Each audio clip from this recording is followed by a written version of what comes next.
আর মেয়েরা কি মনে করে জানেন? মেয়েরা মনে করে মাথার কাপড় পড়ে গেলে অজু ভেঙে যায়। না ভাই, অজু ভাঁড় কয়েকটা কারণ শোনেন। আমরা অনেকে মনে করি, এই করিম চাচা, তোর হাঁটুর উপরে লুঙ্গি উঠে গেছে, অজু ভেঙে গেছে। ঠিক বলেছি তো? কথা বলে না?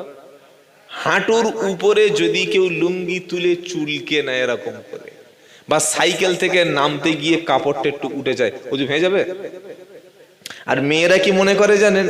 মেয়েরা মনে করে মাথার কাপড় পড়ে গেলে অজু ভেঙে যায়। না ভাই, এমন কি কেউ যদি আনফরচুনালি, দুর্ভাগ্যক্রমে অথবা ভুল করে যদি উলঙ্গ হয়ে যায়, ফট করে লুঙ্গি পড়তে গিয়ে লুঙ্গিগুলো হাত থেকে পড়ে গেছে, হাসছে দেখো, এরকম হতে পারে কি পারে না? তারপরেও অজু যাবে না, মনে থাকবে ইনশাআল্লাহ। তবে ইচ্ছা করে যেন হাঁটুর উপর কাপড় তুলবেন না, এটা পাপ, এটা কবিরা গুনাহ। কারণ বেটা ছেলের সতর হলো নাভি থেকে হাঁটু পর্যন্ত ঢাকা সুন্নাত, তাই তো বাবা? হ্যাঁ, সুন্নাত। এই শিখেছেন এতদিন? কাঁচা কঞ্চি আছে, হাঁটু থেকে নাভি পর্যন্ত ঢাকা নাকি সুন্নাত। আমিও বলছি, চোরের সাক্ষী মাতাল দিচ্ছি। কি বুঝলেন? হাঁটু থেকে নাভি পর্যন্ত বেটা ছেলের জন্য ঢাকা, জোরে বলেন, ফরজ।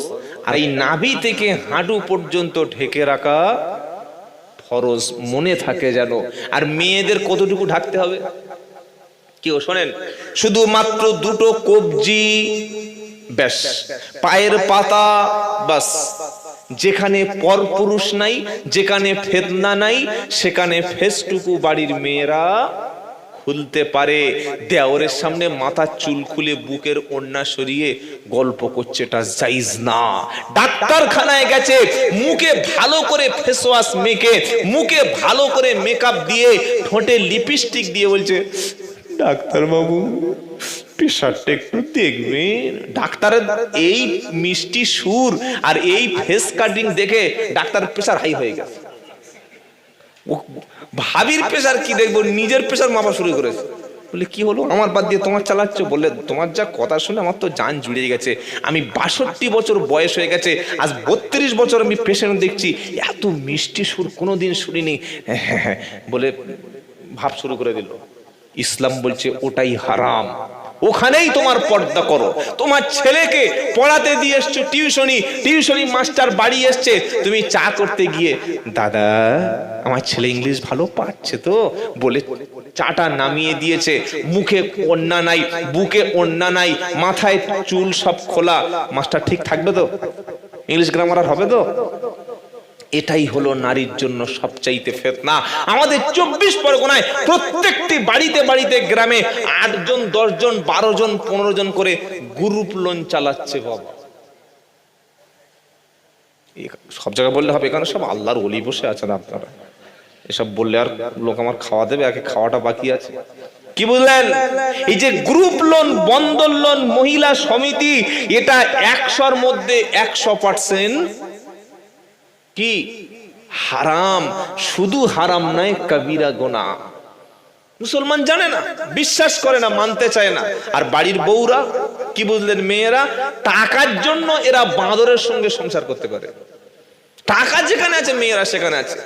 স্বামী বলছে, দেখো শরিয়াতে যেটা হারাম, ইসলামে যেটা হারাম, ওটা আমি করতে দেব না। বলে না, আমার টাকার দরকার, সংসারে টাকা পয়সার দরকার। তাই স্বামীর কথাকে অবাধ্য হয়ে গিয়ে মহিলা সমিতিতে বন্ধনের নাম লিখিয়ে দিয়েছে। 40 পেল, 45 পেল, 50,000 টাকা পেল, আর মাসে মাসে শোধ করে দিল। এই ইএমআই সিস্টেম করে সুদের সঙ্গে যুক্ত হয়ে গেল। মহিলারা না গেলে, আমি গেলে আমার মাল দেবে। কাকে যেতে হবে? কাকে যেতে হবে? ভাবিকে। বুড়ি মেয়ে গেলে চলবে না, কচি কচি চাই। হুজুর গেলে হবে না, হুজুরের বউটা চাই। বউ না গেলে বন্ধনের মাল পাবে না। তার মানে কি করলাম? আমার বউটাকে বন্ধক রেখে আমি সংসারটা চালিয়ে নিলাম। আমার ঈমান আছে বলে মনে হচ্ছে। নবী বলেছেন সুদের সবচাইতে, তবে এটা এখানে বন্ধন চলে আছে নাকি? ইস, দোয়া করে দিই, আল্লাহুম্মা, দোয়া করে। 90 নাকি % এই সত্য কথাটাই বলে ফেলেছে। আবার সকল আমার সঙ্গে ঝগড়া করবে না, ভাবে আপনাদের বদনাম করছেন না ভাই, আমরা এখানে এসেছি ভালো হবো বলে, ইনশাআল্লাহ বলেন। নবী বললেন কিয়ামতের পূর্বে সুদের সংখ্যা বেড়ে যাবে। সুদের সবচাইতে ছোট পাপ হলো নিজের মাকে বিবাহ করা। সুদের সবচাইতে ছোট পাপ হলো নিজের মাকে বিবাহ করা, নিজের মায়ের সঙ্গে থাকা, নিজের মায়ের সঙ্গে জেনা করা। আর সুদের সবচাইতে বড় পাপ হলো আল্লাহ এবং রাসূলের বিরুদ্ধে যুদ্ধ করা। বলে হুজুর দলিল আছে নাকি, খালি খামোকা ভুল বকে যাচ্ছেন। পারা নম্বর 3 পৃষ্ঠা নম্বর 6 লাইন নাম্বার 9 আয়াত নম্বর 278 সূরা বাকারা। কোরআন শোনাচ্ছে ইয়া আইয়ুহাল্লাযীনা আমানুত্তাকুল্লাহা ওয়াদারু মা বাকিয়া মিনার রিবা ইন কুনতুম মুমিনিন ফাইল্লাম তাফআলু ফাআদানু বিহারবিম মিনাল্লাহি ওয়া রাসূলিহি। যদি কোনো সম্মানিতা মা আসেন কিংবা ভাবি কিংবা বোন যদি আমার কথাগুলো শোনেন, আমি আব্দুল্লাহ জুবাইরের কথা শোনার দরকার নাই। কোরআনটা খুলুন, সূরা বাকারার 278 নম্বর আয়াতটা দেখুন। আল্লাহর কথা ইয়া আইয়ুহাল্লাযীনা আমানুত্তাকুল্লাহা, ও ঈমানদাররা আল্লাহকে ভয় করো, শুধু আল্লাহকে ভয় করো। ওয়াদারু মা বাকিয়া মিনার রিবা, আর সুদের কারবারকে তুমি ত্যাগ করো। বন্ধনকে, মহিলা সমিতিকে, এ সমস্ত হারাম ইন্টারেস্ট যার সঙ্গে যুক্ত আছে এমন ট্রানজাকশন থেকে তুমি তোমার অর্থটা তুমি তুলে নাও। ইন কুনতুম মুমিনিন, যদি তুমি ঈমানদার ও দাবি করো, যদি বলো আমি মুমিন, যদি বলো আমি ঈমানদার, তাহলে সুদের কারবারকে, বন্ধনকে, মহিলা সমিতিকে তুমি না বলে ফিরে এসো। আর যদি বলো না ওসব ছাড়া যাবে না, কোরআন শোনাচ্ছে ফাইল্লাম তাফআলু ফাআদানু বিহারবিম মিনাল্লাহি ওয়া রাসূলিহি।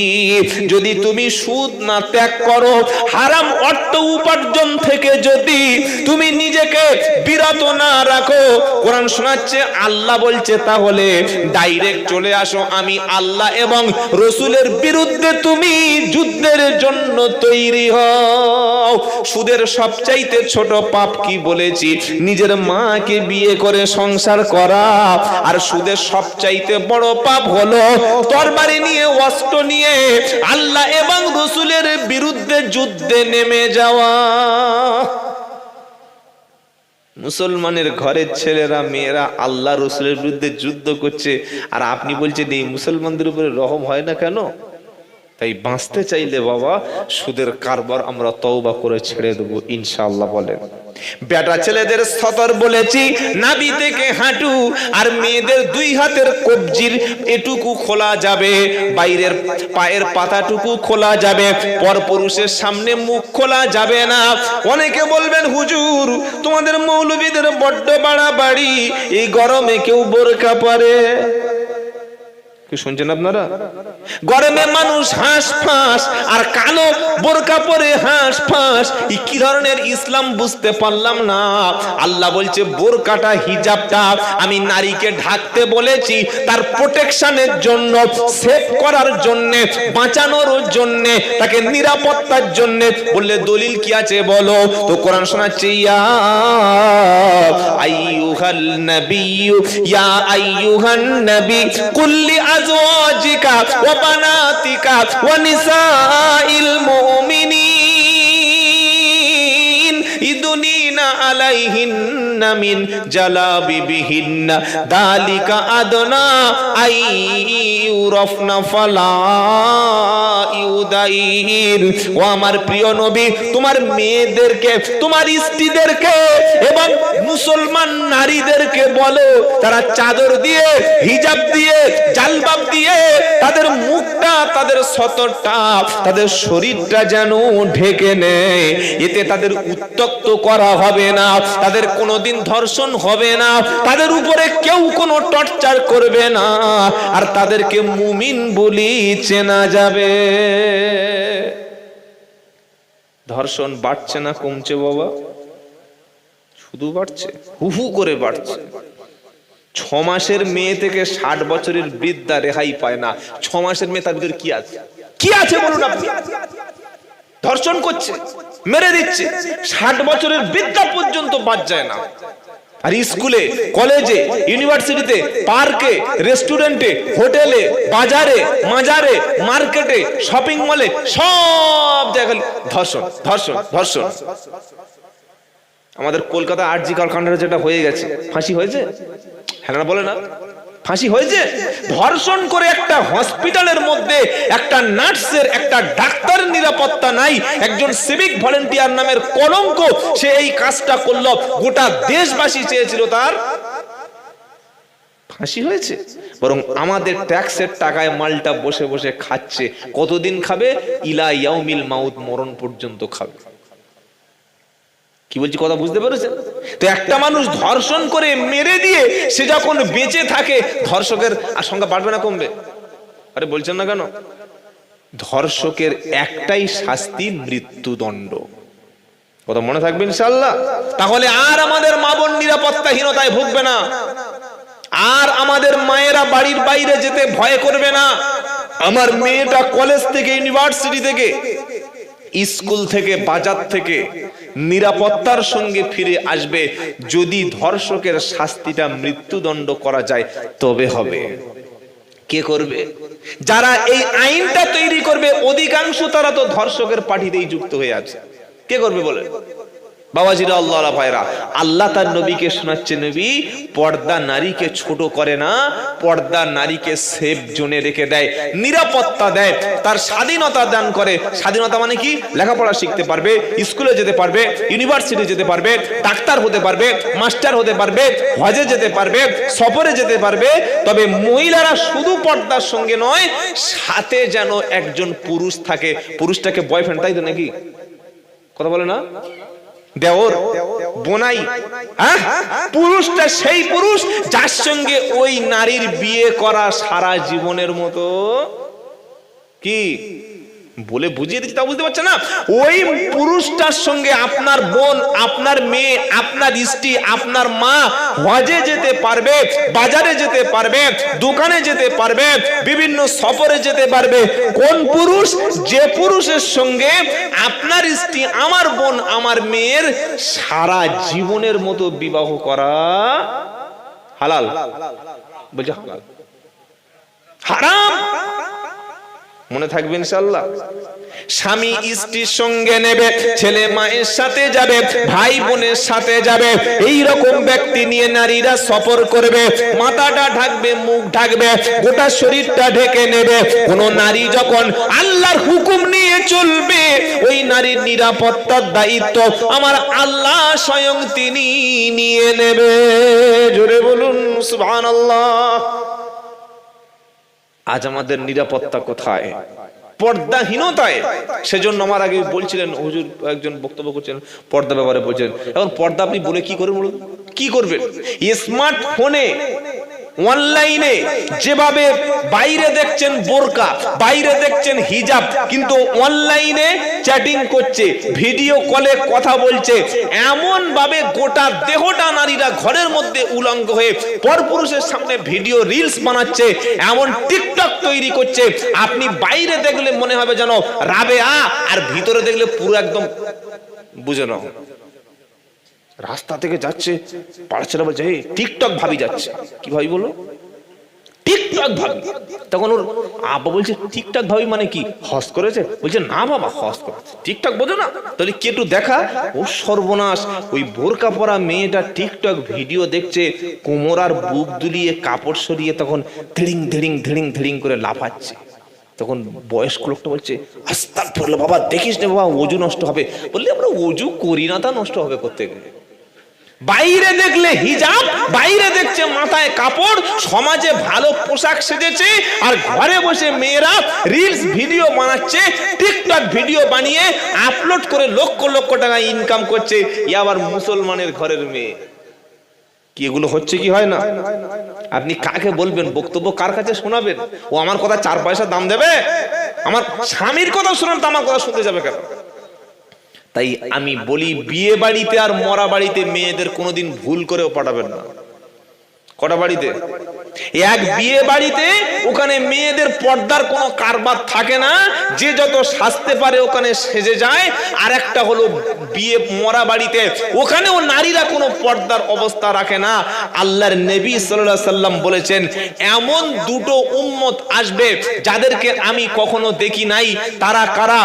এক হচ্ছে যারা হাতে চাবুক নিয়ে থাকবে, বাজারে গিয়ে মানুষকে কারণ অকারণে অত্যাচার করবে। আরেকটা উম্মত আসবে যারা একদম বিনা হিসেবেই জাহান্নামে যাবে। তারা কারা? যারা পরপুরুষকে আকৃষ্ট করার জন্য পোশাক পরে। আমাদের মেয়েরা পোশাক, ভালো পোশাক কখন পরে? বাড়ির মধ্যে পরে না বাইরে যাওয়ার সময় পরে? আরে বলছেন না কেন? বাড়ির মধ্যে যখন থাকবে, দাঁতে কি আছে, মাথায় কি আছে, শরীরে গন্ধ, পুরাতন পোশাক, এমন পোশাক যার কোনো দাম নাই, স্বামীর কাছে কোনো মর্যাদা নাই। আর একটু পরে বাইরে যাওয়ার কথা বলুন, আধ ঘন্টা এখন সাজগোজ করবে। নবী বললেন জাহান্নামে যেতে হবে। স্বামী ছাড়া পরপুরুষের আকৃষ্ট করার জন্য আতর পরবে, খুশবু পরবে, পারফিউম পরবে, মেকআপ করবে, ফেস ওয়াশ লাগাবে, ঠোঁটে লিপস্টিক লাগাবে, হাতে নেল পালিশ লাগাবে, হাই হিল জুতো পরে, পায়ে বিভিন্ন সামগ্রিক পরে মচমচ মচমচ করে হেঁটে যাবে। পুরুষ দেখবে আকৃষ্ট হবে, পুরুষ ফিতনায় পড়বে। আর এই মহিলাটা জাহান্নামে যাওয়ার জন্য পুরো রেডি হয়ে যাবে। বলে হুজুর বাঁচার রাস্তাটা? বাঁচার রাস্তা আপনার বাড়িতে দিন নাই বলে এই অবস্থা হয়েছে। আপনার ঘরে যখন কোরআন থাকবে, আপনি যখন নামাজের সঙ্গে যুক্ত হবেন, দাওয়াতের মেহনতের সঙ্গে যুক্ত হয়ে যাবেন, আপনার ঘরে যখন ইসলামের আদর্শ থাকবে, আপনি বাপ হয়েছেন, 4টে মেয়ে জন্ম দিয়েছেন, 2 ছেলের বাপ হয়েছেন, 1টা মেয়ের বাপ হয়েছেন।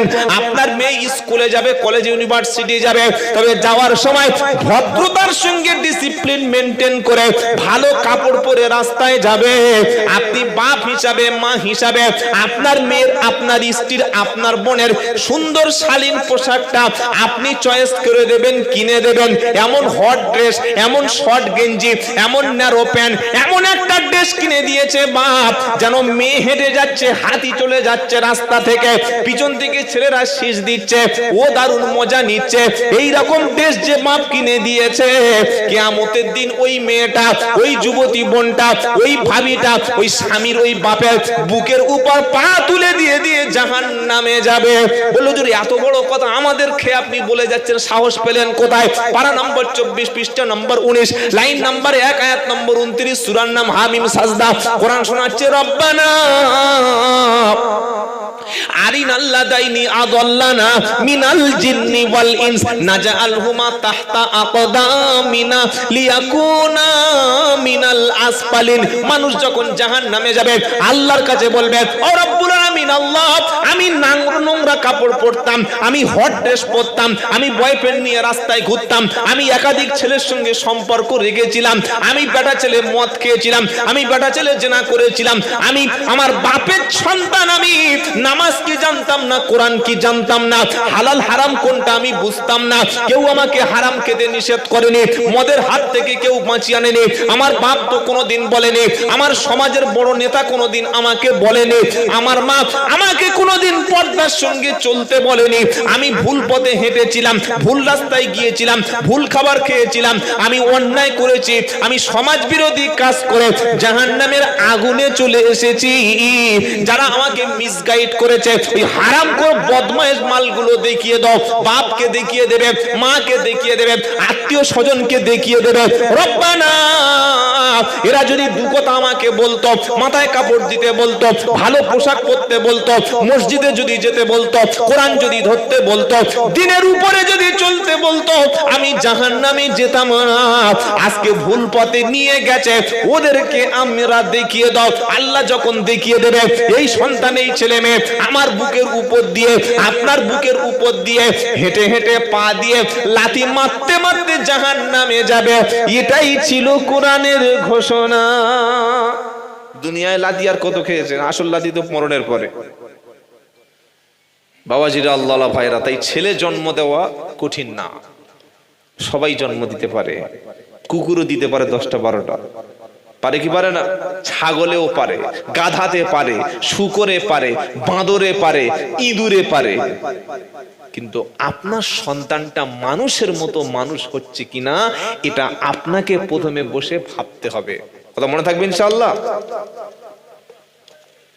আপনার ঘুম লেগেছে নাকি?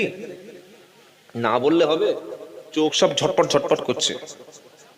12:30, আমাকে প্রথম বললে হুজুর 9টায় তুলবো, আপনি চলে আসুন, তাড়াতাড়ি পারে আসলাম। তারপরে বললে 10টায়, তার একটু পরে বললো 10:30, তারপরে বলছে 11টা। কি বুঝলেন? সেই বাপ যেরকম ছেলেকে বলে বাবা বিয়ে দিচ্ছি তাড়া তাড়া, এই ঘরটা হয়ে যাক, এই গাড়িটা এ করে করে গোপ দাড়ি হাফ পেকে গেছে। আর 38 বছর ছেলের জন্য মেয়ে দেখছে। কত ছেলে? 38 বছর বিয়ে বয়স আছে? হ্যাঁ, 38 বছর বয়সের ছেলের জন্য 18+ খুঁজছে। 18 দোকানে কত? অঙ্ক শেখাতে হবে। 18 দোকানে 36, আরো 2+, 38। 38 সাইজ আর কোথায় 18? কোন গেঞ্জি কোথায় দিচ্ছে একবার দেখো। কি বুঝলেন? এই মেয়েকে বিয়ের 6 মাস পরে আউট। কার সঙ্গে আউট? সেই এক্স বয়ফ্রেন্ডের সঙ্গে, যার সঙ্গে কলেজে দেখা হতো। ফোন করে বলছে ভাই তুই আমার নিয়ে যা দাদা। বলে কেন? বলে স্বামী তো চাকরি করে, স্বামী পয়সাওয়ালা, বিশাল বাড়ি আছে, রুমে এসি রয়েছে, তারপরে গাড়ি রয়েছে, বিশাল টাকার মালিক। বললে সব আছে কিন্তু ভালোবাসা জোরে বলেন নাই। সেজন্য মেয়ের বাপ যারা বসে আছেন, কোনদিন পয়সাওয়ালা ছেলে, টাকাওয়ালা ছেলে, ভুঁড়িওয়ালা ছেলে, স্ট্যাটাস আছে ওটা দেখবেন না। আগে দেখবেন ছেলেটার মধ্যে দিন আছে কিনা, শিক্ষা আছে কিনা, ভদ্র ঘরের ছেলে কিনা, মাল খায় কিনা। পাকা মাল খোর দেখে বিয়ে দিয়েছে, আর যখন 6 মাস পরে দেখছে মদ খায়, তখন বলছে কি লাগলো? তাবিজ। তাবিজে যদি মালখোর ছাড়িয়ে দিত, তাহলে হুজুররা ওই মদের দোকানের সামনে তাবিজ দিলে উড়ে চলে যেত। কি বুঝলেন? এসব কিচ্ছু হয় না। তাই আপনার ছেলেকে উপযুক্ত বয়সে বিয়ে দিন, আর মেয়েটাকে উপযুক্ত বয়সে বিয়ে দিন। কথা মনে থাকবে ইনশাআল্লাহ। ছেলের বয়স 22 থেকে 25 ম্যাচিউর হয়ে গেছে, ব্যাস আর দেরি করবেন না। মেয়ে 18+ হয়ে গেছে, পড়াশোনা জানে, দিনদার, ভালো, নামাজি। ও রিক্সা চালায় চালাক, টোটো চালায় চালাক, দিনে 300 টাকা 200 টাকা হালাল ইনকাম করে, সন্ধ্যাবেলা বাড়িতে এসে এশার নামাজ পড়ে বিবির কাছে বাচ্চা নিয়ে থাকে, ব্যাস ঝামেলা চুকে গেল। শুনেছে জামাই দুবাই থাকে। কোথা থাকে বলো? দুবাই। আর তারা 2 ভাই, একে থাকে দুবাই, আর ফের 2 ভাই। যার সঙ্গে বিয়ে দেবে ওটা বড় ভাই, আর ছোটটার এখনো বিয়ে হয় নাই। এর সঙ্গে বিয়ে দিয়ে 1 সপ্তাহ সংসার করে ভিসা নিয়ে দুবাই চলে গেছে। হাটে যাচ্ছে ছোট ভাই, বাজারে যাচ্ছে ছোট ভাই, ব্লাউজ কিনে দিচ্ছে ছোট ভাই, ডাক্তার দেখাচ্ছে ছোট ভাই, ওই হসপিটালে যাচ্ছে ছোট ভাই। ছোট ভাইয়ের বাইক ছাড়া নামে না। আর বাইক করার সময় মেয়েরা একা একা উঠতে পারে? হ্যাঁ না বলে না? আপনাদের এখানে কারো বাইক নাই? এই বাইক নাই? বাইকে ওঠার সময় মেয়েরা একা একা উঠতে পারে? হ্যাঁ না বলে না? কি করে? কি বুঝলেন? দেওরের কাঁধে হাত দিয়ে নিচে উঠছে, এটা জায়েজ ছিল? এটা জায়েজ ছিল? এটা সম্পূর্ণ হারাম ছিল। আপনি পর্দার বক্তব্য শুনে কি করবেন রে ভাই? আপনি আছেন 2 ভাই, আর এদিকে যা করছে ছোট ভাই, হাসছে দেখ হ্যাঁ করে। সমাজে এর চাইতে বড় ফিতনার কিছু নাই। তাই বিবাহিত স্ত্রীকে রেখে বেশি দিন বাইরে পড়ে থাকবেন না, এটা মাথায় যেন থাকে। একটা ঘটনা বলছি হাদিস থেকে, সাহাবাদের জীবনী থেকে, শুনলে আপনি অবাক হয়ে যাবেন। যদিও শুনেছেন, জাস্ট রিমাইন্ড করে দেওয়ার জন্য বলছি। হযরতে ওমর ফারুক রাদিয়াল্লাহু তাআলা আনহু আমাদের প্রেসিডেন্ট, মুখ্যমন্ত্রীর মতো, প্রধানমন্ত্রীর মতো, এমএলএর মতো রাত্রে চুপি সারে ঘুমাতেন না। ঈশার নামাজ পড়ে একটু খেয়ে ড্রেসটা চেঞ্জ করে মুখে মাস্ক পরে পুরো চেঞ্জ হয়ে মদিনার অলিতে গলিতে সব জায়গায় ঘুরতেন, আর খবর নিতেন দেশের মধ্যে যারা গরিব, যারা ক্ষুধার্ত, অসহায়, তাদের অবস্থাটা কি। তিনি দুয়ারে দুয়ারে ঘুরতেন। আসল দুয়ারে সরকার ছিল ওমর ফারুক। বলুন সুবহানাল্লাহ। এখন আমাদের দুয়ারে সরকার, দুয়ারে ওমর ফারুক। রাত্রে ঘুরতে বার হয়েছে, ঝিরঝির ঝিরঝির করে বৃষ্টি হয়েছে। একটা বাড়ির সামনে দিয়ে হেঁটে যাচ্ছে, বাড়ির সামনে সুন্দর বাগান, পাঁচিলের দরজাটা হালকা খোলা রয়েছে, আর চাঁদের স্নিগ্ধ আলোটা ঘরের মধ্যে এসে পড়েছে। ওই ঘরের মধ্য থেকে সুন্দরী একটা নারী সুন্দর গলায় সুন্দর করে গান গাইছে। রাতের বেলা মেয়েদের একা যখন একা থাকে মনটা ভীষণ বাজে লাগে, তা আবার নববিবাহিতা স্ত্রী, ওই রকম চাঁদের আলো, একটু আগে বৃষ্টি হয়ে গেছে, ঘড়িতে 12:30 থেকে 1টা বেজে গেছে। ওই সময় মেয়েটা বলছে, প্রিয় সখী তুমি বিয়ে করে চলে গেলে খবর নিলে না। সুন্দর করে গান গাইছে, প্রিয় সখী তুমি বিয়ে করে চলে গেলে দেখা দিলে না, যদি থাকতে তুমি এই সুন্দর রাতে তুমি আমি গল্প করতাম এই আনন্দের রাতে। আরো ইনিয়ে বিনিয়ে যা কিছু মনের আছে বিলাপ সব বলে যাচ্ছে, সব বলে যাচ্ছে। ওমর ফারুক বাইরে দাঁড়িয়ে বলছে, এত রাত্রিবেলা মেয়ে ছেলের গলা এরকম বিরহের গান, ব্যাপারটা কি? লাফ দিয়ে ঘরে ঢুকলো, কে এই রাত্রিবেলা কি ব্যাপার, চিল্লে চিল্লে গান গাইছো? মেয়েটা বললে, কে আপনি? বললাম, আমি ওমর। যেই বলেছে ওমর, তখন ভিজে। ওমর মানে কি জানেন? জানেন না? এই দেখো, ওমর মানে কি? এইরকম সাইজের মাল থাকতো। কি মাল? কিছু বোঝে না নাকি এরা? তো এইটা বলতে দেরি করছেন কেন? তরবারি অন্যায় করলে খেচান, কোনো বিচার নাই। এখন আর বিচার আছে নাকি? ধর্ষণ হয়েছে, মেয়েটা থানায় গেছে, পুলিশ বলছে বস বস বস বস। ধর্ষণ যখন হয়েছিল সাক্ষী ছিল, সিসিটিভি ফুটেজ আছে, মেডিকেল রিপোর্ট আছে, শরীর ঠিক আছে, এইগুলো হচ্ছে কি হয় না? আরে ধর্ষিতা বোন থানায় গেছে, পুলিশের দায়িত্ব হলো 24 ঘন্টার মধ্যে ধর্ষককে খুঁজে তাকে শাস্তির মুখোমুখি করা, আদালতে সোপর্দ করা। দায়িত্ব কি দায়িত্ব না? গরিবের মেয়ে ধর্ষণ হলে জীবনে থানায় মামলা নেবে না, আর নেতার মেয়ের গায়ে আঁচড় দিলে পুলিশ হন্যে। এটা হচ্ছে বর্তমান বিচার। কি বলছি কথা বুঝতে পারছেন না? নেতার বউয়ের দিকে তাকালে মানহানির মামলা হয়, আর গরিবের মেয়ে জ্যান্ত ধর্ষণ করে পুঁতে ফেলে দিলে তার বিরুদ্ধে এফআইআর নেয় না। আপনি কোথায় বিচার পাবেন? কে বিচার করবে আপনার? কে আপনাকে বিচার করবে? গতকাল একটা আশ্চর্য ঘটনা ঘটে গেছে 24 পরগনা আমাদের এলাকায়। আমি এসে মসজিদে বলছিলাম, আমরা যে দেশে বাস করি, দেশটা আমাদের কাছে অত্যন্ত পবিত্র কি পবিত্র না? এদেশ হিন্দু, মুসলমান, শিখ, খ্রিস্টান সবার দেশ, শান্তিপূর্ণভাবে বাস করছি। এই দেশে বাস করে কেউ যদি পাকিস্তানের পক্ষে কথা বলে, ভারতবর্ষে বাস করে যদি পাকিস্তানের সমর্থন করে, তার মতো গদ্দার, তার মতো দেশদ্রোহীর বাঁচার অধিকার আছে? হ্যাঁ না? আমি উত্তর চাইছি, প্লিজ উত্তরটা দিন।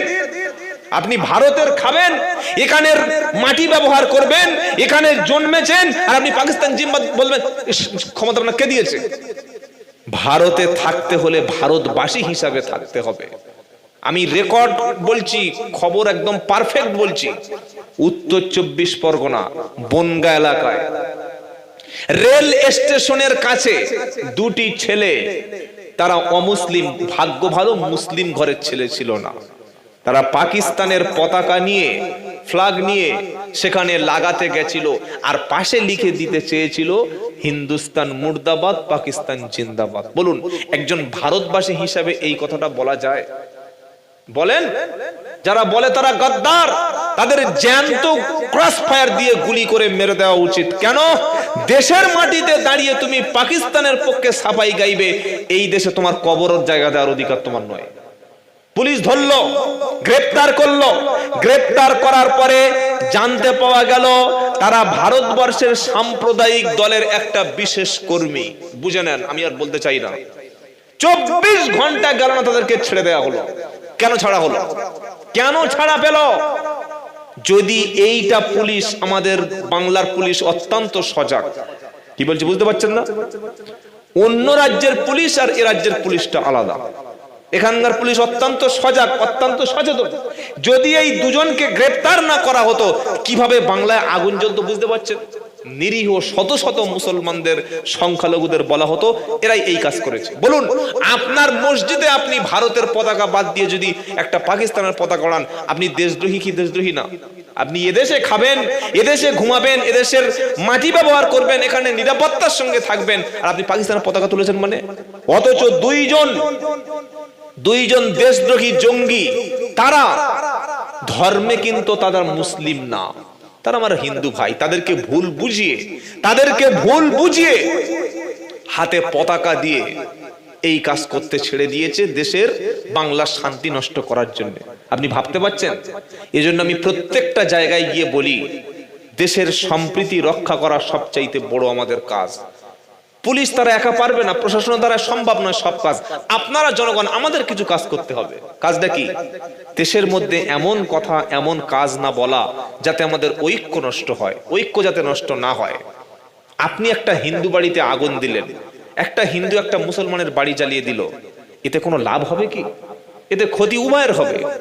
মনে রাখবেন, বর্তমানে যারা বলছে ধর্ম বিপদে আছে, কেউ বলছে ইসলাম মুসলমানরা বিপদে আছে, কেউ বলছে হিন্দুরা বিপদে আছে, কেউ বলছে মন্দির বিপদে, কেউ বলছে মসজিদ বিপদে।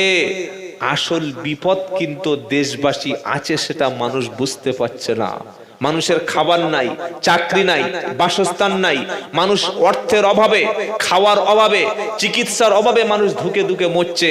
আর আমাদেরকে লড়িয়ে দেওয়ার জন্য কখনো হিন্দু, কখনো মুসলমান, কখনো মন্দির, কখনো মসজিদ, এই কাজ তারা করছে। সেজন্য বাংলার জমিনে শান্তি নষ্ট হয়, সম্প্রীতি নষ্ট হয়, এমন কোন কাজ যেন ভুল করে করবেন না। মনে রাখবেন, আমি আব্দুল্লাহ জুবায়ের বক্তব্য করে চলে যাওয়ার পরে আপনি রাত 12টার সময় আপনার বাড়িতে বা 2টোর সময় বিপদে পড়লে মুখ্যমন্ত্রী আসবে না, শুভেন্দু বাবু আসবে না, সিপিএম এর কেউ আসবে না, কংগ্রেসের কেউ আসবে না।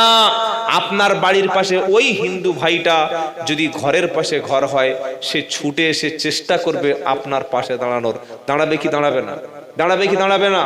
সেজন্য প্রতিবেশীর সঙ্গে কোনোদিন খারাপ আচরণ করবেন না। এই বাংলার সম্প্রীতি রক্ষা করতেই হবে। যদি বাংলার সম্প্রীতি না থাকে, হিন্দু মুসলমান যদি সমস্যা দাঙ্গা হয়, মানুষ মন্দির মসজিদ তারা তাদের জায়গায় থাকবে, কিন্তু মানুষ থাকবে না। রামনবমীর কেন্দ্র করে চেয়েছিল বাংলায় অশান্তির আগুন জ্বালাতে। বাংলার হিন্দুরা শান্তিপ্রিয়, বাংলার মুসলমানরা শান্তিপ্রিয়, পুলিশ প্রশাসন যথেষ্ট সজাগ ছিল, তাই বাংলায় কোনো রামনবমীতে দাঙ্গা হতে দেয়নি। তারপরে এই সাম্প্রদায়িক শক্তিরা তারা চেষ্টা করলো মুর্শিদাবাদে দাঙ্গা বাঁধানো, ওয়াকফ আন্দোলনকে কেন্দ্র করে। বিহার থেকে, ঝাড়খণ্ড থেকে, উত্তর ভারত থেকে লোক এনে ঢুকিয়ে দিয়ে মুর্শিদাবাদে, পুরো মুর্শিদাবাদকে একদম আগুন জ্বালিয়ে দেওয়া হয়েছে। পরবর্তীকালে রিপোর্টে অনেকগুলো এসছে। বাংলার মানুষ অশান্তি মেনে নেয় না। তারপরে হঠাৎ করে দেখতে পাওয়া গেল দাঙ্গা বাঁধানোর জন্য বিভিন্ন রকম প্ল্যান প্রোগ্রাম করা হচ্ছে। নদিয়ায় কল্যাণী ইউনিভার্সিটি বলে একটা ইউনিভার্সিটি আছে, কল্যাণী বিশ্ববিদ্যালয়, অনেকে হয়তো জানেন, এটা ইউজিসি বোর্ডের আন্ডারে আছে। সেই বিশ্ববিদ্যালয়ের বোর্ডে যারা বাংলার শান্তি নষ্টকারী, যারা বাংলা হিন্দু মুসলমান মিলেমিশে আছে এবং থাকবে, এটা যারা চায় না, তারাই লিখে দিল ইউনিভার্সিটির বোর্ডে কি, Muslims and dogs not allowed. আপনি ভাবতে পারেন, মুসলমান এবং কুকুর নিষিদ্ধ। কোথায়? কল্যাণী ইউনিভার্সিটিতে। যারা করেছে তারা মানুষ বলে মনে হচ্ছে, তারা এই প্রকৃত দেশপ্রেমিক বলে মনে হচ্ছে।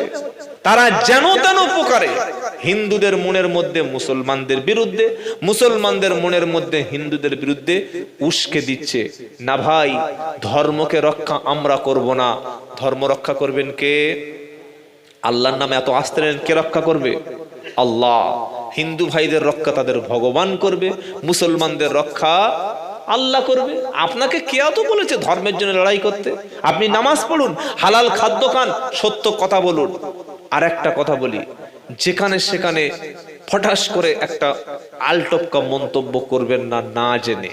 কোরআন বলছে, ওয়ালা তাকফু মা লাইসা লাকা বিহি ইলম, যে বিষয়ে তোমার কোনো জ্ঞান নাই সে বিষয়ে তুমি কোনো মন্তব্য করো না। আপনাকে কিছু বলতে গেলে ভেবে জেনে তবে আপনাকে কথা বলতে হবে।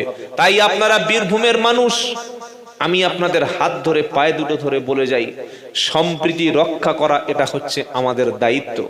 যারা স্বাধীনতা আন্দোলনে রক্ত দেয়নি, স্বাধীনতার বিরোধিতা করেছিল, যারা ব্রিটিশের চামচাগিরি করেছিল, যারা আজকে তারা আমাদের কাছে স্বাধীনতার প্রমাণ চাইছে, এই মাটি খুললে ভারতবর্ষের স্বাধীনতার জন্য সবচাইতে বেশি রক্ত দিয়েছে ওলামায়ে কেরাম, সবচাইতে বেশি রক্ত দিয়েছে বাঙালি হিন্দুরা, বাঙালি মুসলমানরা।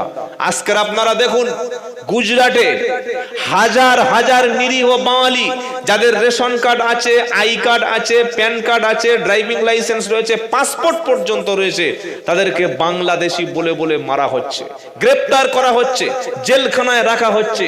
অথচ আমরা কেউ কোনো প্রতিবাদ করছি না। কেন? তারা বাংলা ভাষায় কথা বলতে পারে।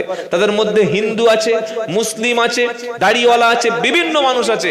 বাংলার লোক যদি বাইরের রাজ্যে গিয়ে সেখানে শুধু বাংলা ভাষায় কথা বলে, এই জন্য তাদেরকে বাংলাদেশি বলে যদি দাগিয়ে দেওয়া যায়, তাহলে আমরা কি ইচ্ছা করলে বাংলা থেকে তাদেরকে তাড়িয়ে দিতে পারি? কিন্তু আমরা সেটা করব না। আমরা গুজরাটিদের তাড়িয়ে দিতে পারি, কলকাতা থেকে বিহারি খেদাও করে দিতে পারি, কলকাতা থেকে আমরা মারাঠিদেরকে তাড়িয়ে দিতে পারি, উড়িয়াদেরকে বার করে দিতে পারি, কিন্তু বাংলার মানুষ সেটা পছন্দ করে না। কিন্তু যারা আজকের গুজরাটে আপনারা প্রত্যেকেই দেখেছেন, আমাদের রাজ্যে হয়তো কাজের অতটা কর্মসংস্থান নেই, জনগণ অনেক বেশি, অর্থনৈতিক অবস্থা খুব একটা ভালো নয়, দুর্নীতিবাজদের আখড়া। মানুষ এখান থেকে কেউ গুজরাটে, কেউ হায়দ্রাবাদে কাজে গেছে। একটা মুসলিম লোক হোক, একটা হিন্দু লোক হোক, সে বাংলা ভাষায় কথা বলতে পারে, বাঙালি, সেজন্য তাকে মারা হবে, তাকে পেটানো হবে, তাকে জেলে রাখা হবে, তাকে বাংলাদেশি বলে ধরে দেওয়া হবে। এই কাজটা কি অন্যায় হচ্ছে না? আজকের যারা নেতা মন্ত্রী আমাদের রাজ্যের যারা আছে, তাদের তো প্রোটেস্ট করা দরকার। কই কেউ কোনো প্রতিবাদ তো করছে না। অন্যায় দেখে প্রতিবাদ করে না যারা, অন্যায়ের সাপোর্টার হলো তারা। সমাজে অন্যায় দেখে চুপ থাকে যারা, সমাজের বোবা শয়তান হলো তারা। জুলুম দেখে মুচকি মুচকি হাসে যারা, সবচাইতে বড় জালিম হলো তারা। চুরি হতে দেখে চোরের সাপোর্ট করে যারা, সবচাইতে বড় চোর হলো তারা। ডাকাতির কাজে হেল্প করে যারা, সবচাইতে বড় ডাকাত তারা। সন্ত্রাসীর কাজে পূর্ণ সমর্থন করে যারা, সবচাইতে বড় সন্ত্রাস হলো তারা। আজকের দেশে একটা সন্ত্রাসের পরিবেশ তৈরি করা হচ্ছে এবং বেছে বেছে সংখ্যালঘুদেরকে সন্ত্রাসী বলে দাগিয়ে দেওয়া হচ্ছে। এই অবস্থা ছিল না। তাই দেশের সম্প্রীতি রক্ষা করার সবচাইতে বড় দায়িত্ব আপনাদের। আপনার পাশে মানুষ ক্ষুধার্ত থাকলে দেখবেন না হিন্দু কি মুসলমান, খাবার দেবেন। কারো বাড়িতে মেয়ের বিয়ে হচ্ছে, টাকা নাই, আপনি ধর্ম দেখবেন না, সাহায্য করবেন। একজন চিকিৎসার জন্য হাত পেতেছে, আপনি টাকা দেবেন। হিন্দু মুসলমান দেখার কোনো দরকার নাই। আপনার বাড়ির পাশে মানুষ কষ্ট পাচ্ছে, বিপদে পড়েছে, আপনি ছুটে যাবেন। ওটা হিন্দুর ছেলে কি মুসলমান ছেলে এটা দেখার দরকার নাই, আগে দেখব তিনি মানুষ কিনা। বলুন সুবহানাল্লাহ। এই শিক্ষা ইসলাম আমাকে দিয়েছে। তোমার বাড়ির পাশে ক্ষুধার্ত, তুমি তিনতলা ছাদের উপরে সারা রাত নফল নামাজ পড়ছো, তাহাজ্জুদ পড়ছো, তুমি মুমিন না। আগে ক্ষুধার্তর খাদ্য খেতে দাও। তোমার বাড়ির পাশে অরূপ, তোমার বাড়ির পাশে শ্যামল, বাড়ির পাশে প্রদীপ, বাড়ির পাশে সাপুই, বাড়ির পাশে মুচি, বাড়ির পাশে নিচু জাতের মানুষ, সে চিকিৎসার জন্য টাকার জন্য ডাক্তার দেখাতে পাচ্ছে না। তুমি একবার হজে গিয়ে 3 বার হজে যাচ্ছ, 4 বার ওমরা করছো, ওই টাকাটা দিয়ে পাশের বাড়ি হিন্দু হলেও চিকিৎসার ব্যবস্থা করো, আল্লাহ তোমার কাজে বেশি খুশি হয়ে যাবে। এর নাম ছিল ইসলাম। বলুন সুবহানাল্লাহ। যারা টেলিভিশনের চ্যানেলে বসে বসে ইসলাম আর জঙ্গিকে এক পাল্লায় করে, তারাই হলো সবচাইতে বড় জঙ্গি। মনে রাখবেন, কারণ যারা জঙ্গি, যারা দেশ বিরোধী, তাদের একটাই টার্গেট দেশে অশান্তি তৈরি করা। আমাদের কাজ কি? আমাদের কাজ সম্প্রীতি রক্ষা করা, শান্তির সঙ্গে বেঁচে থাকা, মানুষের ক্ষুধার্তর খাদ্য দেওয়া। আমাদের প্রয়োজনে আপনার এলাকায় বা বিভিন্ন এলাকায়, অনেক মুসলিম এলাকায় হয়তো সংখ্যালঘু হিন্দুরাও থাকতে পারে, তাদের মন্দির প্রয়োজনে পাহারা দেওয়ার দায়িত্ব মুসলমানদের নিতে হবে। আবার যেখানে হিন্দু ভাইরা বেশি, সেখানে যদি কোনো মসজিদ থাকে, তাদের সম্পূর্ণ সিকিউরিটি দেওয়ার দায়িত্ব হিন্দু ভাইদেরকে নিতে হবে। তবেই দেশ বাঁচবে, তবেই রাজ্য বাঁচবে। আর যদি আমরা বলি কোন মন্দিরের সামনে গিয়ে নারায়ে তাকবীর, আবার কোন হিন্দু ভাই যদি মসজিদের সামনে জয় শ্রীরাম বলে দাঙ্গা বাঁধানোর চেষ্টা করে, ক্ষতি উভয়ের হবে। কথা মনে থাকবে ইনশাআল্লাহ? কথা মনে থাকবে? মসজিদ থাকলে তবে তো নামাজ পড়বেন, মন্দির থাকলে তবে তো আপনি পূজা করবেন, দেশ থাকলে তবে তো আপনি বাঁচবেন। দেশ যখন শেষ, মানুষ যখন শেষ, ধর্ম বাঁচবে কি করে ভাই? কি করে ধর্ম বাঁচবে? তাই ধর্ম রক্ষা করবেন কে? যদি বলেন আমরা কি করব, তাহলে আমাদের সাধ্য মতো আমরা চেষ্টা করে যাব। তো 1:45 বেজে গেল, আর কতক্ষণ বলবো? এবার শেষ করে দিই নাকি?